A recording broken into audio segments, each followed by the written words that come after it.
Finished, बस थोड़ा सा ही है, you are carrying an atom bomb. अच्छा, पेशेंट बोलता है सर एक काम कीजिए, आप रिपोर्ट मुझे दे दीजिए, मैं घर जाऊंगा। बोलते घर आप पहुंचेंगे कैसे, उसके पहले हार्ट अटैक हो जाएगी। अच्छा, आपको क्या लगता है, डॉक्टर को मालूम है कि हार्ट अटैक कल होगा आज होगा? उसको तो ये भी नहीं मालूम 70 है 80 है या 90 है। क्यों ऐसा बोला जा रहा है? To create a fear. और फियर से क्या होगा फिर? ऑपरेशन के लिए इमीडिएटली, बहुत सारे लोगों को इतना बोलने का जरूरत ही नहीं, वो तो इमीडिएट तैयारी हो जाता है। हार्ट का सुनते उसके मन में ऐसे ही डर रहता है, उसको ज्यादा डराने का। पर कभी कभी पेशेंट बोलता है सर एक बात बताइए, ब्लॉकेज तो कल भी था, ब्लॉकेज तो आज भी है, कल तक तो मैं सारा ही काम कर रहा था, ये पेन तो मेरे को बड़े दिनों से है, मैं अब तो पता चला हूं, तो आप एक काम करिए, मेरे को आप डिस्चार्ज कर दीजिए, मैं घर जाके फिर सोचूंगा। बोला नहीं, आप एक काम कीजिएगा, आप करवट भी लेंगे ना तो हमको पूछ लीजिएगा। पेशेंट बोलता है नहीं सर मैं तो घर जाऊंगा। बोला आप रुकिए, आपके घर वालों से मैं पूछता हूं। अच्छा, घर वाले बाहर कौन कौन वेट कर रहे होंगे? सारा खानदान वेट कर रहा होगा। वहां पे जाके क्या बोलना है कि patient is very critical, any moment he can die. आप बोलो मैं बचाने की कोशिश करूं और जाने दूं। अच्छा, आंसर क्या होगा? वाइफ क्या बोलेगी कि जिंदगी भर इन्होंने मेरे लिए किया, आज मेरे को चांस मिला, आज तो मैं ऑपरेशन। वाइफ बोलती है कोई चीज का भी कोई भी कंजूसी हमें नहीं करना है, इनको तो बचाना। अच्छा, बेटा मानेगा कि नहीं? एक बेटा बड़ा समझदार होता है, बोलता है डॉक्टर को, डॉक्टर साहब एक बार बताइए, मैंने सुना है कोलेस्ट्रॉल की वजह से ब्लॉकेज होता है, इनका कोलेस्ट्रॉल हाई है, तो क्या करूं कि कोलेस्ट्रॉल कम हो जाए? खाने पीने में क्या क्या चेंज लाना चाहिए? अच्छा, कार्डियोलॉजिस्ट मान जाएंगे इस बात में? वो बोलेंगे you are wasting my time, he is dying and you are talking all this rubbish. अच्छा, तब तक और जितने परिवार वाले बोले नहीं नहीं ऑपरेशन होना ही चाहिए। मेरे एक पेशेंट थे, बोला डॉक्टर साहब मेरे साथ पूरा ऐसे ही हुआ, मैं तो खाली एक बार टेस्ट कराने गया था और उसके बाद वो ऑपरेशन करके ही भेजे मेरे को वापस। मेरे एक और पेशेंट थे, बोले सर मैं फिर भी नहीं कराया, मैं निकल आया। मैं बोला आप निकले कैसे? बोला मैंने बोला मैं तो नहीं कराऊंगा, मुझे घर जाना है। वो बोले नहीं आप घर भी नहीं पहुंचेंगे। मैं बोला मैं लिख के देता हूं, मैं पहुंच जाऊंगा। फिर मैंने लिख के भी दे दिया, फिर भी वो जाने नहीं दिया। फिर मैंने लास्ट बोला, मैंने बोला देखो मैं करने तैयार हूं, पर प्रॉब्लम है मेरे पास पैसे नहीं है, आप फ्री का कोई ट्रीटमेंट हो तो करवा डालो। तब इन्होंने बोला कोई प्रॉब्लम नहीं है, आप घर चले जाओ। फिर मैं जब घर जाने लगा तब फिर से बुलाया उन्होंने, बोला अब आप एक बार बताओ ये इतने पैसे आप कितने दिन में इकट्ठा कर सकते हो? तब मैंने बोला देखिए मुझे प्रॉपर्टी बेच के आना होगा, 2 महीना लगेगा। फिर मुझे 2 महीना उन्होंने टाइम दे दिया, बोला अब कोई प्रॉब्लम नहीं है, 2 महीने बाद ही ऑपरेशन होगा। आपको समझ आ रहा है ऑपरेशन कब रुक सकता है? दिस इज, मैं ये नहीं बोलूंगा सारे जगह एग्जैक्टली यही हो रहा है, पर इसका ही कुछ छोटा मोटा रूप ये हॉस्पिटल का सिस्टम है। पर एक बात मैं जानता हूं, हॉस्पिटल को ये चॉइस देना चाहिए पेशेंट को, देखो the blockage is so much, these are the reasons, आप देखो क्या चाहते हो। आप अगर अपने आप को बदलोगे तो ऑपरेशन रुक सकती है, आप नहीं बदलना चाहते हो तो मैं ऑपरेशन कर दूं, उसके बाद जाके बदलने का कोशिश करो। But the hospitals don't give chance, उनको मालूम है ये एक मौका है, ऑपरेशन कर लेते हैं, बट उसके बाद भी उनको यही करना पड़ेगा, लाइफस्टाइल चेंज तो पेशेंट को फिर भी करना पड़ेगा। मैं जानता हूं हार्ट के पेशेंट्स को मैं 3 चीज देखते दिखाऊं, एक तो दवाइयां हैं, एक बाईपास और एक एंजियोप्लास्टी। ये दवाइयां मैं आपको एक बार समझाना चाहता हूं दवाइयां क्या काम करती है, और another 10 minutes I will take. देखिए ये ट्यूब है जिसमें कोई ब्लॉकेज नहीं है, और ये 80-90% ब्लॉक है, दिख रहा है आपको? अब ये पेशेंट को चलने से दर्द होता है, एक दवाई ऐसी है जो दवाई देते ये दर्द कम हो सकती है। कौन सी दवाई है? सॉर्बिट्रेट, नाम सुना आपने? क्या करता होगा सॉर्बिट्रेट? देखिए क्या करता है Sorbitrate, this is what is the action of Sorbitrate. क्या हुआ? ट्यूब चौड़ी हो गई, ब्लॉकेज वहीं की वहीं रह गई, ट्यूब चौड़ी हो गई, ट्यूब थोड़ा फैल गया, फैलते क्या हो गया? ब्लड सप्लाई बढ़ गई। पेशेंट बोलता है मुझे अब कोई दिक्कत नहीं है, पर यह दवाई का असर रहेगा 8 घंटे बाद, तो 8-8 घंटे में एक सॉर्बिट्रेट देनी पड़ेगी। एक पेशेंट मेरे को बोला मैं सॉर्बिट्रेट नहीं लेता हूं, मैं मोनोट्रेट लेता हूं। मैं बोला वो भी सॉर्बिट्रेट का ही भाई है। तो ये जितने भी सॉर्बिट्रेट है उनका नाम मैं आपको दिखा सकता हूं, these are all kinds of sorbitrate and all, ये सब दवाई हम लोग दे देते हैं। सॉर्बिट्रेट, इस्मो, आइसोडिल, मोनोट्रेट, नाइट्रोफिक्स, एंजिसेड, इमडूर, वेंजिकॉर, वेसोट्रेट, मोनोट्रेट, सॉर्बिट्रेट, मोनोसॉर्बिट्रेट, नाइट्रोकंटीन, वेसोप्रीन, मोनोस्प्रीन, इस तरह की दवाइयां हम हार्ट के पेशेंट्स को दे देते हैं। एनीवे दवाइयां बहुत सारे तरह की मिलती है, एक होता है हार्ट की ऑक्सीजन की जरूरत को कम कर देता है, इसको बोलते हैं beta blocker, calcium channel blocker, फिर एस इनहिबिटर, ऐसे करके बहुत सारी गोलियां हम लोग हार्ट के पेशेंट्स को दे सकते हैं। I am not going to go into that detail, कुछ ब्लड पतला करने का दवाई भी देते हैं, आपने देखा नाम, इकोस्प्रिन, कोल्स्प्रिन, एएसए, डेलिस्प्रिन, डिस्प्रिन, क्लोपिग्रेल, क्लोपिलेट, क्लोपिवास, सिरुविन, क्लैबिक्स, क्लोट्रेल, प्लाजरिल, स्ट्रोमेक्स, डीप्लैट, इस तरह की गोलियां हम लोग देते हैं ब्लड को पतला करने के लिए। पर ये गोलियां देने से भी पेशेंट ठीक नहीं होता है, तो इसके लिए मैं चाहता हूं वो लाइफस्टाइल चेंज करें, अपनी ब्लॉकेज को कम करें कि उनको देने की जरूरत पड़े ही नहीं। अच्छा, ये गोलियां इतनी खाए कि इसके साइड इफेक्ट्स होती है क्या? अगर साइड इफेक्ट होती है कॉन्स्टिपेशन, तो कॉन्स्टिपेशन की और गोली दूंगा, और एसिडिटी हो जाए तो एसिडिटी की गोली दूंगा, और नींद ना आए तो नींद की गोली दूंगा। अच्छा बताइए, बीमारी ठीक हो रहा है कि नहीं हो रहा है? आई एम नॉट कीन, मैं जानता हूं दवाई आज जरूरत है, पर कल दवाई की जरूरत ना हो उसका बंदोबस्त करना बहुत जरूरी है। इसके बाद चलते हैं, ये एंजियोग्राफी क्या चीज है। हॉस्पिटल में जाते हैं, एंजियोग्राफी करते हैं, और ये एंजियोग्राफी मुझे पसंद क्यों नहीं है मैं आपको बताना चाहता हूं। This is what is the problem with angiography. एक तार आपकी पूरे बॉडी को स्क्रैच करके हार्ट तक लेके जाना है। ये तार यहां से जो घुसेगी, 1 metre wire is inserted into the body till it reaches the heart. It is a blind procedure. Blind मतलब क्या? आप घुसा दो, ये अंदर जाती जाएगी, और अगर अटक गई तो वापस खींच के फिर से ट्राई करना होगा। मतलब वो अंदर स्क्रैच करेगा ही करेगा, पूरे बॉडी को स्क्रैच करती है। वो लिखवा लेते हैं कि अगर हार्ट अटैक हो गया तो मेरी कोई जिम्मेवारी नहीं है, और ये पूरे बॉडी को ये पंक्चर भी कर सकता है। मैंने ऐसे ऐसे पेशेंट देखे हैं कि एंजियोग्राफी के वक्त ही डेथ हो गई। एंजियोग्राफी में पैर को काटना पड़ा अल्टीमेटली, क्योंकि वो पैर की ट्यूब को डैमेज कर दिया। तो एंजियोग्राफी मैं नहीं चाहता हूं। और उसके बाद क्या होगा? इनएक्यूरेसी अबाउट द रिपोर्ट, और उसके बाद pressure from the cardiac doctors for the next operation. Patient को लगता है मेरे को इमरजेंसी हो गया, बट इमरजेंसी प्रिसिपिटेट कराया जा सकता है। एनीवे, ये एंजियोप्लास्टी जो है, ये दो ऑपरेशन, दो चीज वो लोग करते हैं, एक एंजियोप्लास्टी, एक बाईपास सर्जरी। मैं एंजियोप्लास्टी 2 मिनट आपको समझाना चाहता हूं। What is this angioplasty? एक स्टेंट लगाते हैं, सुना आपने नाम? एक रिंग लगा देते हैं हार्ट में। What is this?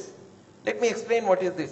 पिछले 20 साल में ये जो एंजियोप्लास्टी है, ये बार बार फेल किया और बार बार इसको सक्सेस बताया गया है। पहले आई थी बैलूनिंग, बैलून एंजियोप्लास्टी। उसके बाद बहुत सारे तरह के एंजियोप्लास्टी आई, ऑर्डिनरी स्टेंट आई, फिर गोल्ड स्टेंट आई, फिर रोटा ब्लेडर आया, रेडियो एक्टिव स्टेंट आई, लेजर एंजियोप्लास्टी आई, आजकल चल रहा है ड्रग कोटेड स्टेंट। पर ये सारे के सारे फेल हुए हैं।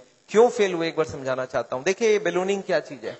याद है आपको, एंजियोग्राफी के वक्त तार अंदर घुसाई थी, वो कहां तक गई थी? हार्ट तक, यहां तक तार आई थी। इस तार के ऊपर ये बैलून होता है। इस तार को थोड़ा सा धक्का मारते हैं। कभी कभी कार्डियोलॉजिस्ट तार को अंदर रख के बाहर आ जाते हैं, आके बोलते हैं देखो तार अंदर है, बोलो तभी खोल दूं। आप बोलते हैं चलो खोल दो, कितने लगेंगे? 2 लाख लगेंगे। 2 लाख दे दिया। अब ये तार को ये लोग धक्का देते हैं थोड़ा और, तो तार की जो बैलून है ये बीचों बीच आ जाती है ब्लॉकेज में। अब इस बैलून में पानी डालना होता है। ये बैलून ऐसा होता है, इसमें पानी डालते ही बैलून फूल जाती है। अच्छा, पानी कैसे डालेंगे? आपने होली में बैलून फुलाया एक सिरिंज से? सिरिंज में पानी ले लो, सिरिंज को दबा दो तो बैलून के अंदर पानी घुस जाए। तो बाहर से सिरिंज से पानी डालेंगे तो बैलून क्या होगा? फूल जाएगी। फूलते ही ब्लॉकेज कहां गई? साइड में दब जाएगा, ऊपर कंप्रेस्ड हो जाएगी, नीचे कंप्रेस्ड हो जाएगी। अच्छा, ये बैलून को जब पानी निकाल लेंगे तो क्या होगा? बैलून को वहां पे 2-4 सेकंड से ज्यादा नहीं रख सकते, क्योंकि हार्ट अटैक हो जाएगी, 100 हो जाएगी ब्लॉकेज। तो बैलून में पानी डाला और सिरिंज से वापस पानी खींच लिया। जैसे ही पानी खींचा, बैलून वापस चिपक गई, तार को पकड़ के बाहर निकाल लिया। Angioplasty is over. आपको समझ आ रहा क्या करना पड़ा?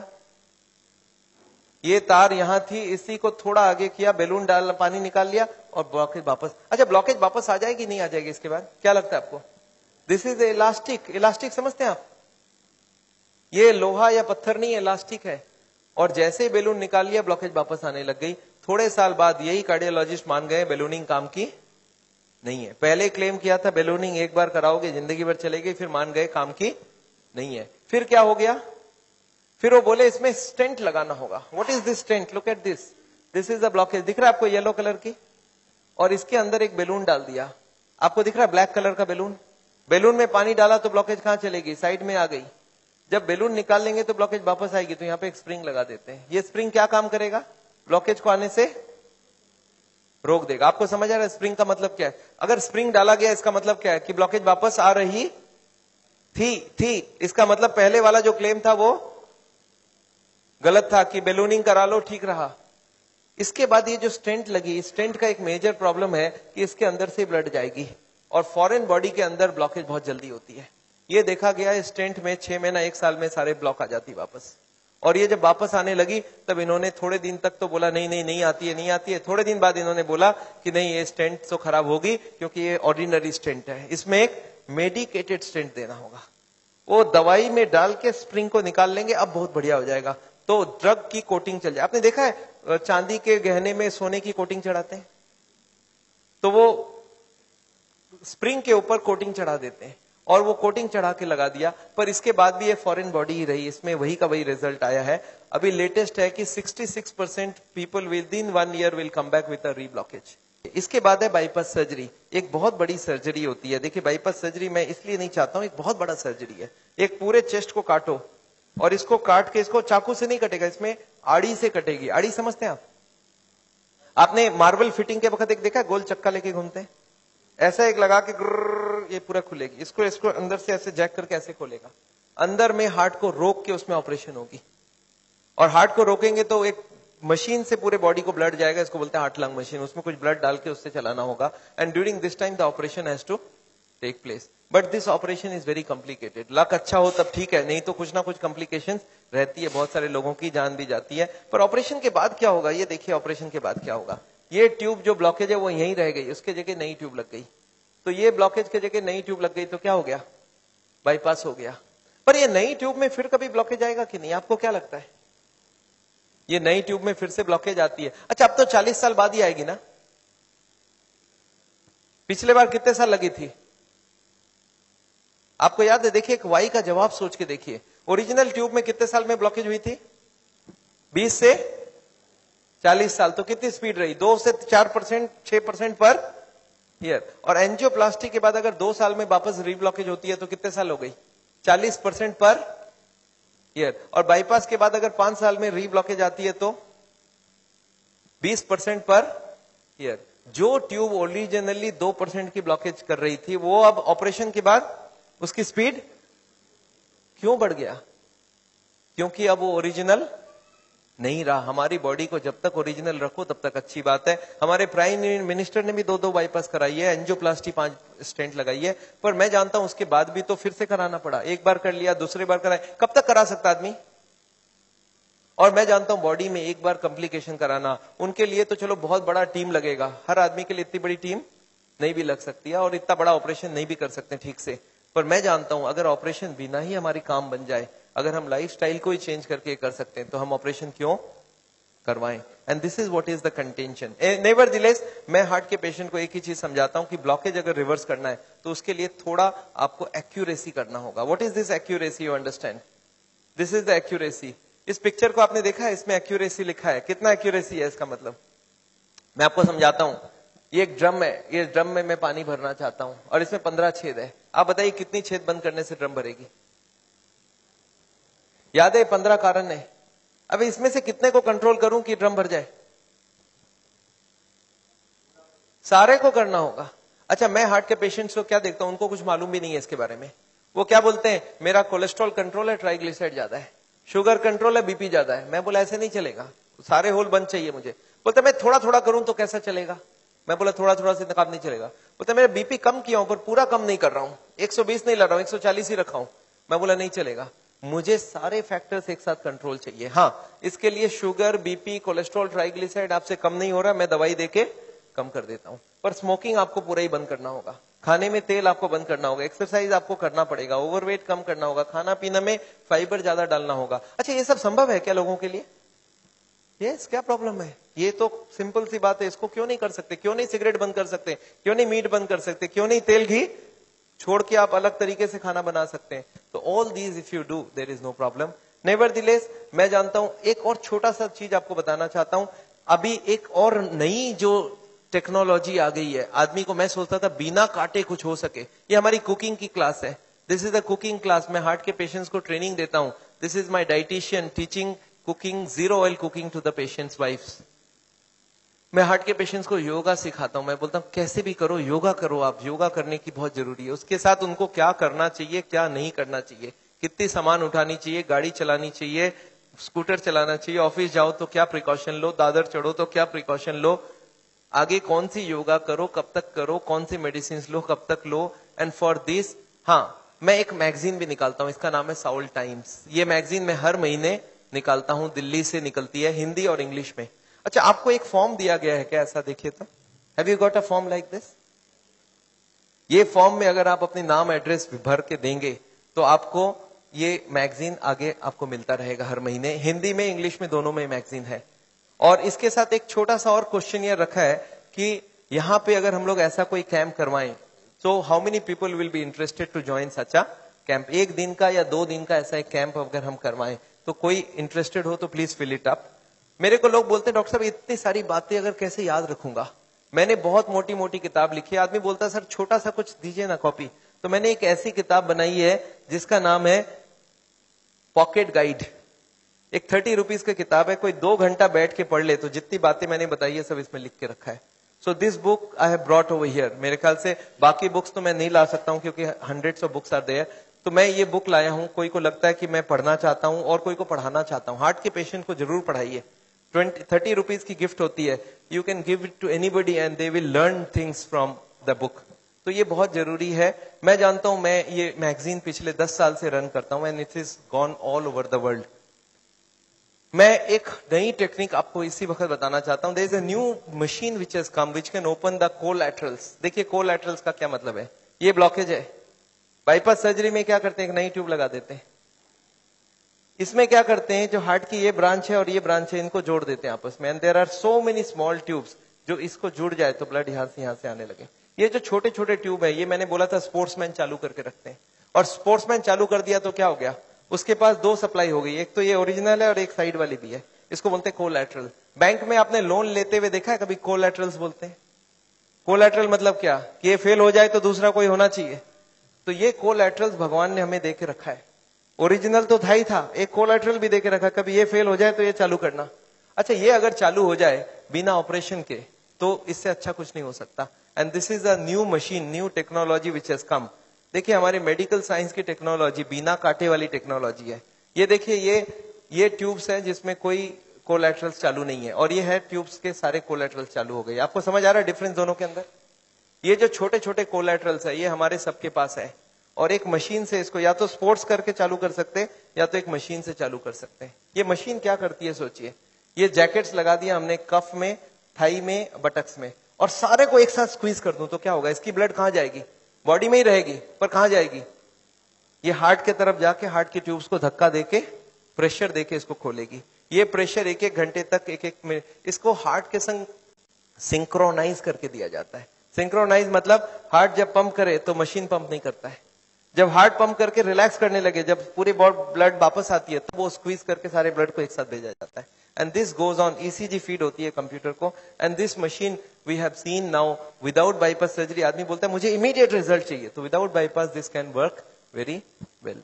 तो इसको हम लोग बोलते हैं नेचुरल बाईपास। नेचुरल बाईपास समझ रहे हैं, भगवान ने ऑलरेडी नेचुरल बाईपास हमें दे के रखी है, स्पोर्ट्समैन चालू करके रखा है। तो आप हार्ट के पेशेंट हो, आप चालू करो, आपके पास कोलैटरल आ गई तो ओरिजिनल नहीं भी होगा तो भी काम चल जाएगी। और एक मैं जैसे ही, हाँ एक और ट्रीटमेंट आई है जिसको हम लोग बोलते हैं बायोकेमिकल क्लीनिंग।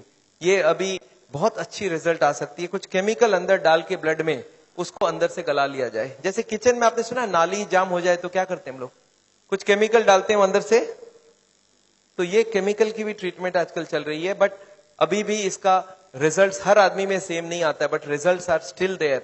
बहुत सारे ऐसे पेशेंट है जो 30-40% तक ब्लॉकेज इससे कम हो सकती है। नेवरदिलेस मैं समझता हूं मैंने बहुत सारा लेक्चर आपको दे दिया है। कोई ने मेरे को बोला था एक बार कि डॉक्टर साहब कभी भी किसी को आधे घंटे से ज्यादा लेक्चर मत दिया कीजिए। मैंने बोला क्यों, बोला आपने स्कूल, उसके बाद दिमाग काम नहीं करता है। मैंने बोला क्यों ऐसा बोल रहे हैं, बोलता आपने स्कूल कॉलेज में देखा है कभी भी पीरियड्स 40 मिनट से ज्यादा नहीं रखते हैं, उसमें 5 मिनट आने जाने का वेस्टेज गिन लो, आधे घंटे ही चलेगा दिमाग। मैं बोला पर मैंने देखा आप टीवी देखते हो तो 2-3 घंटा देखते हो एक साथ। बोलते नहीं वो इंटरेस्टिंग हो तो देखते हैं। तो मैं जानता हूं आप हमारे साथ बैठे हैं 2 घंटे के लिए और आपको जरूर इंटरेस्टिंग लगा होगा। मैं फिर से धन्यवाद देना चाहता हूं ये हॉल को अरेंज जिन लोग ने किया उनको, श्री माफत लाल जी को जिन्होंने आपके लिए ये लेक्चर कराया है। और अगर आपको लेक्चर अच्छा लगा तो उनके लिए फिर से एक बार